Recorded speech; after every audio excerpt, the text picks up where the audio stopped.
Welcome to biblevlog. My name is Philip Fisher. Today is February 23rd, 2010. Today I'm going to be reading you kind of like an abridged version of Hebrews 11. I'm going to kind of omit the stories of faith that it talks about, but my grandma posted this on her Facebook this morning, and it really encouraged me. You see, this morning while I was coming to school, I really had the feeling like I needed to set goals for my life, like for at least like the immediate future, for something that I can aspire to, because lately I've been feeling unmotivated and not really driven. So once I saw that my grandma posted this, I was like, shoot, I'm definitely supposed to.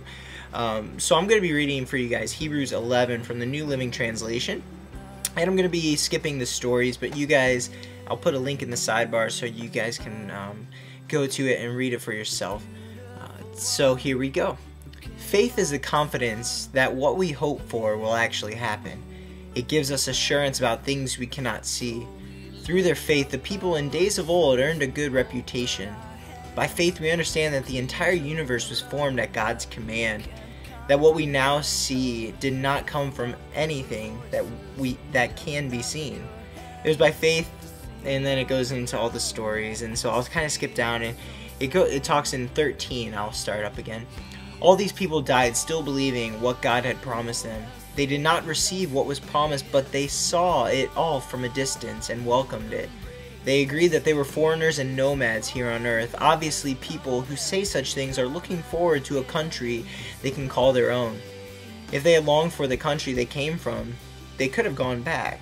But they were looking for a better place, a heavenly homeland.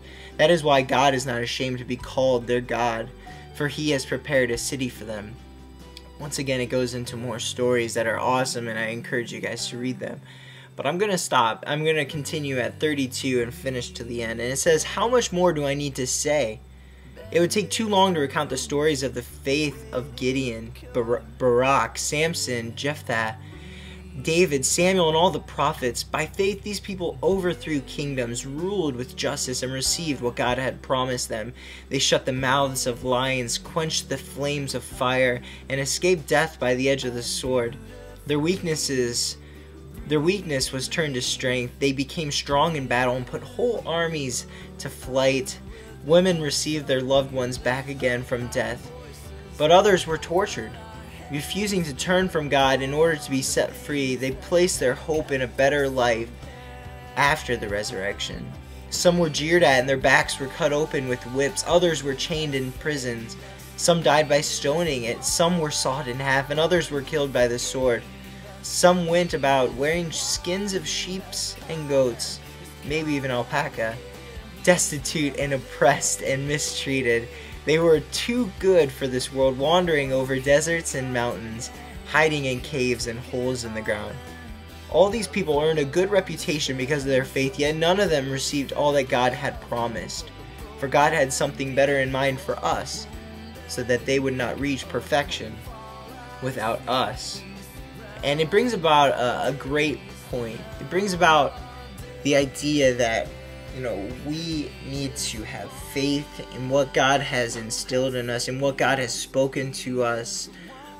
In general, it says, by faith we understand that the entire universe was formed at God's command, that what we now see did not come from anything that can be seen. Like, we have to have that faith in order to believe that, because this world is so focused on science, on being able to prove that indeed it was some other life form or just random matter that came together to form us and to form this world. But we need to be firm in our faith and set goals, because what is said in the very beginning was, it talks about how faith is the confidence that what we hope for will actually happen. It gives assurance about things we cannot see. So we need to have faith in things that we cannot yet see. We need to have faith in things that we are aspiring to, goals that we set that we can match, just the goals that we set that we can meet, that we can strive for and to obtain.